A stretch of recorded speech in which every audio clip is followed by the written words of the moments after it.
Il est 19h50, bienvenue dans votre journal. Dans les titres de l'actualité de ce 1er mai, la rencontre du Premier ministre Robert Begré-Mambé avec les centrales syndicales. Il a écouté leurs revendications et promis de créer des cadres de concertation. La viande de bœuf devenue denrée rare sur les marchés de Bondoukou depuis le début de la grève des vendeurs de bétail. On en parle dans ce journal. Et face au changement climatique et au dérèglement des saisons, les agriculteurs ivoiriens tentent tant bien que mal de s'adapter avec l'aide du gouvernement et des partenaires au développement. Nous sommes le 1er mai et c'est l'occasion de vous souhaiter à chacun d'entre vous une bonne fête du travail. La fête du travail célébrée ce mercredi dans l'enceinte de la primature à Abidjan-Plateau. À cette occasion, le chef du gouvernement, Robert Begré-Mambé, a annoncé la mise en place d'un cadre de concertation pour la prise en compte des revendications des travailleurs, notamment vis-à-vis de la cherté de la vie et de la hausse du coût de l'électricité. Salif Yalekwe, Fulgence Kissédou. Mercredi 1er mai, cours de la primature. Malgré la forte pluie qui s'est abattue sur la capitale économique ivoirienne, les travailleurs étaient au rendez-vous pour la traditionnelle cérémonie officielle de la Journée internationale du travail, présidée par le chef du gouvernement, Robert Begré-Mambé. Tour à tour, les porte-voix des centrales syndicales se sont succédés à la tribune pour égrener les préoccupations des travailleurs. La cherté de la vie, l'augmentation récente du coût de l'électricité, la question de l'exercice, du droit syndical entre autres. Relativement au renchérissement du coût de l'électricité, dès lors que la Côte d'Ivoire devient un grand exportateur de pétrole et de gaz, nos turbines Cipel, Azito 1, Azito 2 et Agrico, fournissant la plus grande partie de l'électricité, fonctionnent au gaz. Nous estimons que des solutions négociées peuvent être trouvées. Il serait intéressant d'étendre l'opportunité de la prise en charge de la SEMU à toutes les organisations interprofessionnelles agricoles, de sorte à couvrir autant que possible toutes les populations rurales. La Confédération Dignité demande à l'État de bien vouloir payer aux inspecteurs du travail leurs indemnités.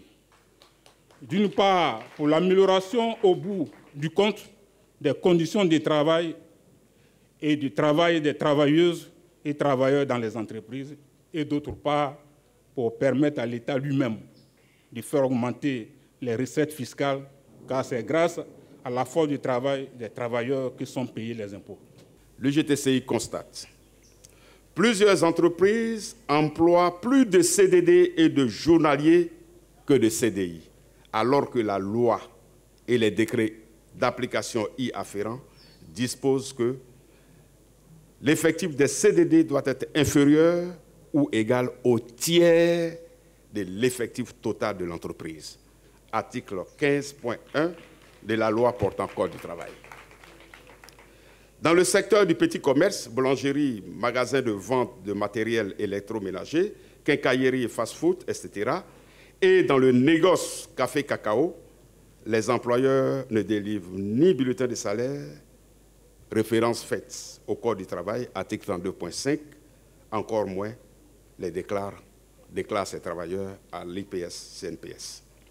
À son tour, le chef du gouvernement Robert Begré-Mambé, félicitant ces travailleurs pour leur participation au développement de la Côte d'Ivoire, a annoncé la mise en place imminente d'un cadre de concertation pour adresser toutes les revendications. Si la Côte d'Ivoire a pu progresser au point de devenir la deuxième puissance économique de l'Afrique de l'Ouest en 2023, c'est bien grâce à vos efforts inlassables. Si la Côte d'Ivoire peut envisager sereinement l'avenir, malgré le contexte international difficile qui prévaut, c'est grâce à votre résilience. Nous allons mettre en place le comité paritaire, dresser la cartographie de vos préoccupations. Nous aurons des séances explicatives, parce qu'il faut qu'on s'explique pour que nous comprenions aisément. Nous allons établir un calendrier de réalisation.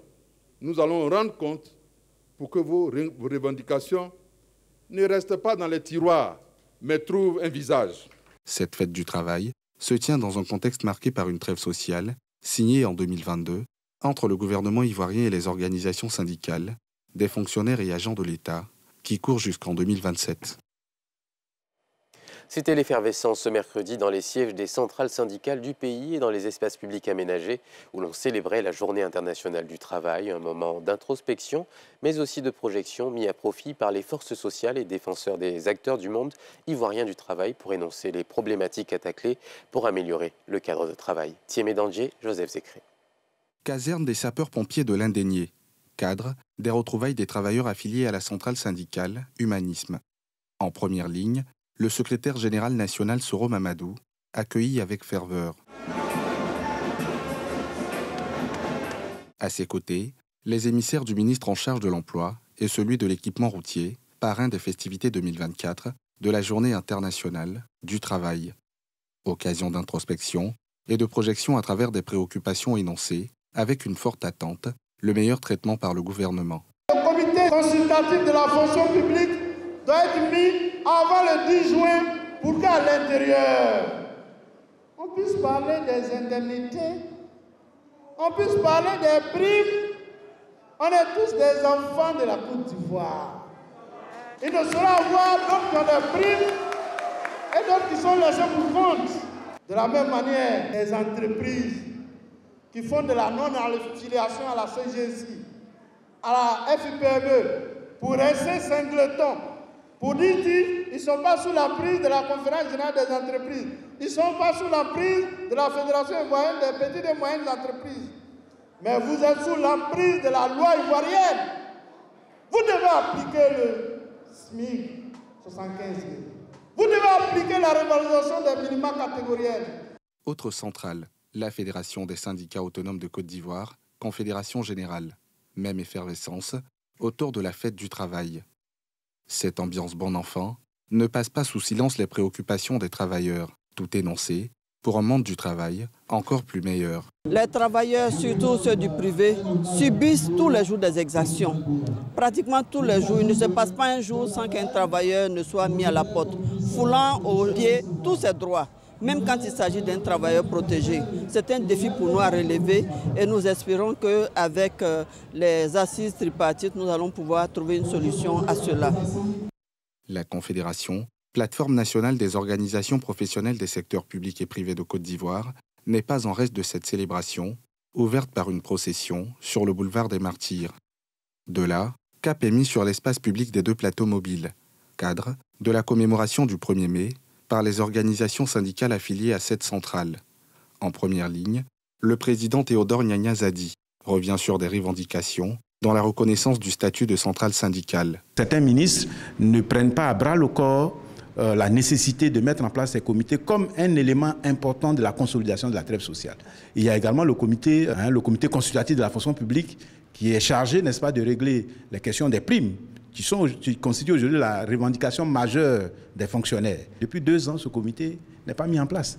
Nous avons donc interpellé le ministre et nous pensons que dans les jours à venir, ce comité sera mis en place pour qu'il joue son rôle, travailler sur les primes, sur la grille salariale et puis sur l'indice référentiel de base, qui sont des aspects qui restent à régler. À Yopougon, c'est la coalition des centrales syndicales pour le dialogue social qui a réuni ses membres pour battre le pavé et exprimer leurs requêtes. Depuis 3 ans, nous demandons la prime mensuelle de logement. Il est temps de faire face à cette demande-là. Au moins les 80 000 que nous avons demandés peuvent permettre à tous nos adhérents, tous les travailleurs de Côte d'Ivoire, de vivre décemment dans un quartier décent. La journée du 1er mai, comme à l'accoutumée, a été célébrée avec ferveur par les travailleurs qui ont pris d'assaut aussi bien les espaces publics aménagés que les sièges des centrales syndicales du pays, avec l'espoir pour tous de meilleures conditions de vie et de travail à travers la satisfaction des préoccupations énoncées dans le cahier de revendications. En ce jour férié, chômé et payé sur l'ensemble du territoire ivoirien, nous consacrons un reportage à l'hôpital et au personnel de santé qui reste opérationnel pour assurer l'accès aux soins aux patients. Direction l'hôpital général d'Adjamé avec Niki Mamoussa et Cheikh Bleu. Urgence de l'hôpital général d'Adjamé ce mercredi 1er mai 2024. Férié ou pas, les patients sont au rendez-vous. Malgré le férié, la fatigue, mais ils sont venus au boulot pour pouvoir s'occuper de nous les malades. Je trouve que le service est bien. Ils sont bien organisés et tout. Pour ces médecins de garde, la fête de travail se passe au travail. La différence, c'est que l'affluence des jours ouvrables est partagée dans les autres services. Par contre, les jours fériés, l'affluence se rabat uniquement sur les services en mesure de travailler, c'est-à-dire les urgences médicales, chirurgicales et gynécologie. Notre interview est stoppée très vite. Une ambulance vient de conduire un patient qui nécessite des soins d'urgence. Dès qu'on est arrivé, les médecins sont venus s'occuper d'elle, donc ça va, il y a du mieux. On les remercie. On ne pensait pas que, parce qu'aujourd'hui c'est un jour férié, on ne pensait pas qu'on allait venir trouver quelqu'un ici. Heureusement qu'ils sont là, ils sont occupés d'elle, ça va. Parce que si elle n'était pas là, on ne sait pas ce qui allait se passer. Son cas était grave. Dès qu'on est arrivé, heureusement qu'ils sont là. Après le service des urgences, nous posons nos caméras dans la salle d'accouchement. Ici aussi, les sages-femmes sont à pied d'œuvre. Par jour, on peut avoisiner une quinzaine d'accouchements, même les jours fériés. Aujourd'hui, bon, on va vers 5. Même si les autres fêtent à la maison, mais pour moi, le fait d'être ici, c'est une joie. Outre le personnel soignant, il y a aussi les vigiles qui sont au boulot. Pour ces hommes en tenue jaune, il faut assurer la continuité. En temps normal, c'est la journée mondiale du travail. Mais si nous, on est aujourd'hui au travail, c'est parce que c'est ce qu'on exerce là qui a voulu ça. Sinon, en temps normal, il devait être en train de fêter. C'est une joie pour moi d'être au travail. Puis bon, veiller sur les biens des personnes. Sinon, la fête même, ça arrive à la maison là-bas qu'on va fêter les enfants autour d'un groupe poulet. Et la famille, tout le monde. Imaginons qu'il n'y ait pas de vigile. C'est une catastrophe. Puisqu'ils vont rentrer, ils vont voler les choses, les biens. Célébrée dans plusieurs pays à travers le monde, la fête du travail vient honorer les travailleurs et récompenser leurs mérites. Malgré ce jour de fête professionnelle, certains services restent fonctionnels et même indispensables. Un reportage donc consacré à ceux qui ont passé la fête au travail. Alors depuis quelques jours, les habitants de Bondoukou, eux, peinent à s'approvisionner en viande sur les marchés et pour cause, les éleveurs de bœufs de la ville ont entamé un mouvement de grève pour dénoncer des pertes liées à la mise à mort de plusieurs de leurs bêtes, des bovins jugés inaptes à la consommation pour les ministères des Ressources animales et halieutiques, car porteurs de gènes nuisibles pour les hommes. On fait le point avec Nadia Idja. Alors qu'elles sont venues s'approvisionner en viande de bœuf, ces femmes doivent se contenter d'une autre protéine animale pour leur repas. Depuis quelques jours, la viande de bœuf est en pénurie sur le marché de Bondoukou. On ne sait pas ce qui se passe. Aujourd'hui, ce matin aussi, bon, je vois le marché bizarre. Il se pourrait qu'il y en aura ou pas, bon, on ne comprend pas. Bon, effectivement, il ne sait même pas ce qui se passe. Il n'y a pas eu de viande sur le marché. Ce matin, on est venu au marché, il n'y a pas de viande. Bondoukou est tellement dur, bon, il n'y a pas eu de viande aujourd'hui, il y a eu grève. Donc on est venu acheter pas de bœufs pour aller se débrouiller avec. On est obligé de faire avec. On est venu, il n'y a pas de viande. Les bouchers disent qu'ils sont en grève. Les grèves qu'ils sont en train de faire, nous, ça ne nous arrange pas. Une situation qui s'explique. L'association des commerçants de bétail est en grève à la suite d'un désaccord avec les services vétérinaires de la Direction régionale des ressources animales et halieutiques du Gontougo. Depuis un certain temps, les baies sont saisies quotidiennement. Donc c'est une situation que nous ne pouvons plus travailler avec. Ça fait que les commerçants sont vraiment désemparés. Ils ont pris leurs animaux pour d'autres destinations. Informé de la situation, le premier magistrat de la commune de Bondoukou, Ouattara Azoumana, a convoqué une rencontre d'urgence pour calmer les esprits et inviter les uns et les autres au dialogue afin de reprendre le travail pour le plus grand bonheur des populations. La police nationale vient de mettre fin aux activités d'un groupe de coupeurs de route qui sévissaient dans la localité de Bongouanou, d'Imbokro, d'Aoukro et Ara.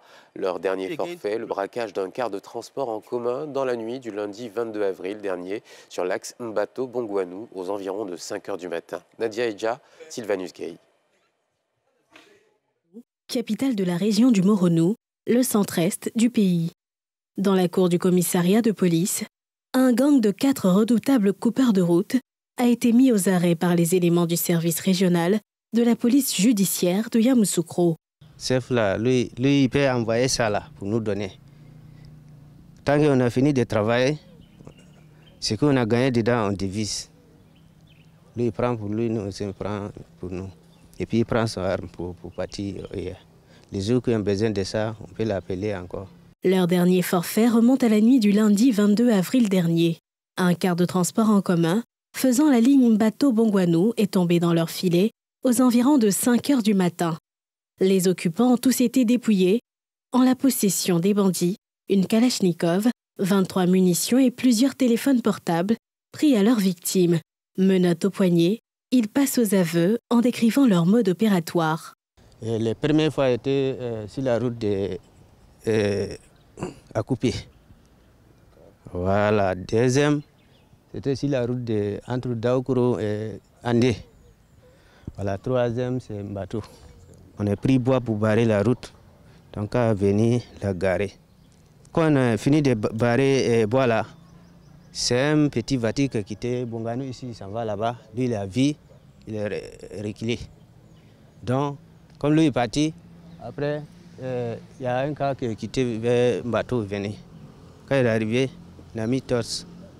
Il a arrêté comme ça, et puis il a garé. Donc, ils ont commencé de fouiller. On n'a pas fini de fouiller. Korabié est venu. Quand Korabié est venu, maintenant, on a demandé route, on est rentré en brousse. Korabié qui est venu, c'est commencé de tirer. C'est pourquoi nous tous, on a fui. Les 4 accusés ont tous reconnu leur implication dans plusieurs braquages de la région.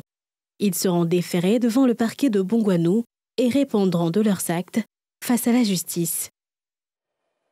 La Côte d'Ivoire, à l'instar de nombreux pays du monde, fait face ces dernières années à des températures de plus en plus élevées, des inondations et un dérèglement des saisons. Nous connaissons en ce moment d'ailleurs un pic de chaleur particulièrement important, une situation attribuée au changement climatique et qui impacte notre quotidien. Ce soir, notre équipe de reporters, Mardoché Kouassi et Tanguy Conan, nous explique ce que c'est que le changement climatique, quelles sont les conséquences pour les populations et le pays, et que faire pour réduire l'impact de ce phénomène sur nos vies. Reportage. Le changement climatique est la variation d'un certain nombre de paramètres climatiques, que sont la température, la pluie, l'humidité et le vent, sur une période d'analyse d'au moins 30 ans. Si on prend par exemple la température aujourd'hui qui est de 25 degrés et demain c'est 27 degrés, ce n'est pas du changement climatique. Ça c'est la variabilité naturelle même du temps. Il faut une référence, c'est 30 ans de données pour pouvoir dire effectivement le temps change. Donc à partir de là, on parle de changement climatique. Et si on s'intéresse aux paramètres température, la température peut augmenter ou bien même diminuer. Dans ce cas-là, on parlera soit de réchauffement climatique parce que la température augmente, soit de refroidissement climatique parce que la température baisse. Mais au jour d'aujourd'hui, nous vivons plutôt un réchauffement climatique. Un réchauffement climatique, principalement dû aux gaz à effet de serre, qui sont émis au quotidien dans l'atmosphère par l'homme, à travers ses différentes activités et comportements nuisibles à l'environnement. Lorsque nous produisons l'électricité à partir des centrales thermiques, lorsque nos industries même manufacturières fonctionnent, tout ce qui est transport rejette dans l'atmosphère des gaz à effet de serre, tout ce qui est résidentiel à travers l'utilisation du charbon de bois, du bois, tout ça, ça rejette aussi également des gaz à effet de serre. L'agriculture aussi à travers le processus de fermentation entérique. Il y a également tout ce qui est lié à la déforestation, mais également le secteur des déchets. Lorsque les déchets qu'on entasse se décomposent automatiquement, ils commencent à produire du méthane et tout ça, ce sont des gaz à effet de serre qui contribuent également au réchauffement climatique. Une situation qui n'est pas sans conséquence pour le quotidien des populations, mais aussi pour l'économie du pays. On sait déjà que ça impacte fortement l'agriculture à travers une baisse de la production agricole. On se rend compte que les eaux de surface sont plus correctement alimentées. Les eaux souterraines, les nappes phréatiques ne sont pas correctement alimentées. Et tout ça a pour corollaire des phénomènes de sécheresse ou même des problèmes d'adduction en eau. Les pluies ne tombent pas au bon moment. Elles ne tombent pas au bon moment. Et souvent, on assiste aussi à des épisodes d'inondation de plus en plus fréquentes, ce qui n'était pas le cas auparavant. Il y a des phénomènes aussi de sécheresse de plus en plus fréquents. Donc tout ça impacte fortement notre économie. Face aux périls qui menacent les populations et les économies de nos pays, des mesures vigoureuses et un changement de comportement s'imposent. Le gouvernement ivoirien et ses partenaires au développement mettent en œuvre plusieurs programmes pour aider le pays et ses habitants à s'adapter au changement climatique.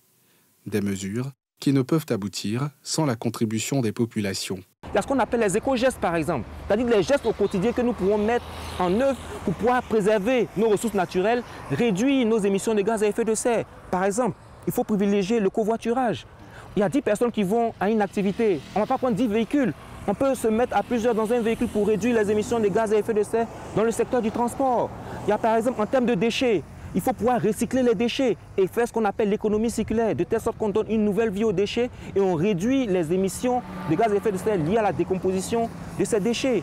Il y a des processus aussi de reboisement, de reforestation. Toutes les mesures envisagées par le gouvernement pour gérer cette problématique des changements climatiques va coûter près de 12 millions de dollars, soit plus de 7,3 milliards de francs CFA, alors que selon un rapport de la Banque mondiale, l'inaction face à ce phénomène pourrait coûter au pays 1 milliard de dollars, soit environ 611,5 milliards de francs CFA, d'où la nécessité d'agir vite pour éviter le pire. Les activités agricoles restent particulièrement vulnérables face au réchauffement de la planète.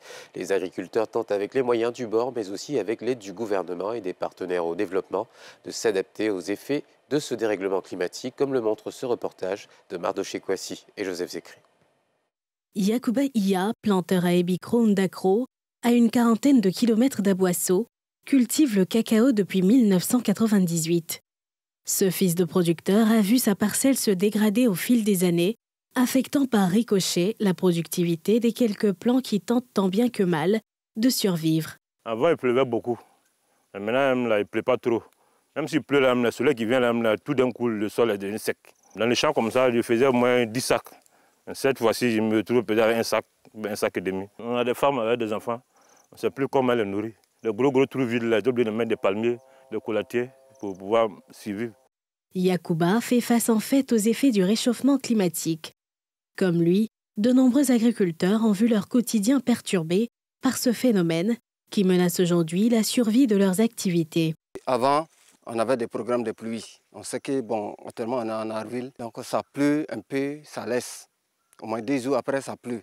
Mais actuellement, ça peut faire 1 semaine qu'il ne pleut pas. On ne comprend plus le programme de pluie. Le soleil, là, ça nous rend malades. Ça dit que quand ça s'allume comme ça, maintenant, pour travailler dedans, c'est un problème. Donc ça fait qu'on prend le temps. Ces plants de cacao sèchent sous l'effet de la forte chaleur qui va en s'accentuant d'année en année, mais aussi faute d'ombrage du fait de la disparition des arbres. Pour aider ces petits producteurs à surmonter cette situation qui résulte des effets du changement climatique, la FAO, Organisation des Nations Unies pour l'alimentation et l'agriculture, met en œuvre au bénéfice des planteurs d'Ebikro et d'autres villages du pays le projet PROMIR, qui signifie promouvoir une production du cacao sans déforestation pour réduire les émissions en Côte d'Ivoire. Le projet promet l'agroforesterie. On accompagne les producteurs à introduire des arbres dans leurs parcelles. Et nous avons 3 types d'arbres que nous partageons aux producteurs. Et nous avons des arbres fertilisants, des arbres fruitiers, plus tard, qui pourront permettre de diversifier les sources de revenus des producteurs. Et nous avons également des arbres d'ombrage. Quand on met des arbres d'ombrage, le cacaoyer se retrouve dans son milieu naturel pour mieux produire. Monique Nguessan, productrice de cacao depuis 10 ans, a accepté de se faire accompagner par le projet.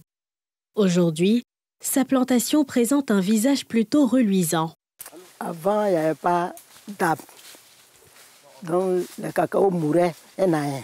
Et quand j'ai planté le bois, en tout cas, quand j'ai vu mon champ, il y a un nouveau changement sur mon champ. Il y a bien l'homme, le feuille de cacao a changé, tout vert. Donc, quand je rentre dans mon champ, je suis bien contente. PROMIR accompagne également la restauration du couvert forestier en Côte d'Ivoire.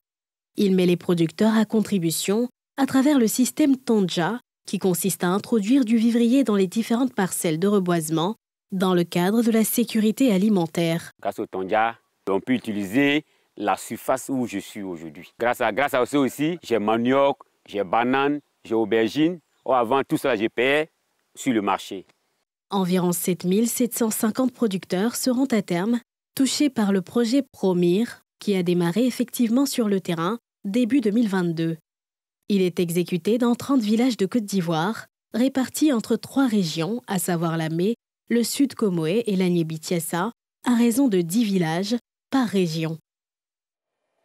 Et c'est la fin de cette édition. Merci de l'avoir suivi. Je vous souhaite de passer une excellente soirée sur les antennes de NCI.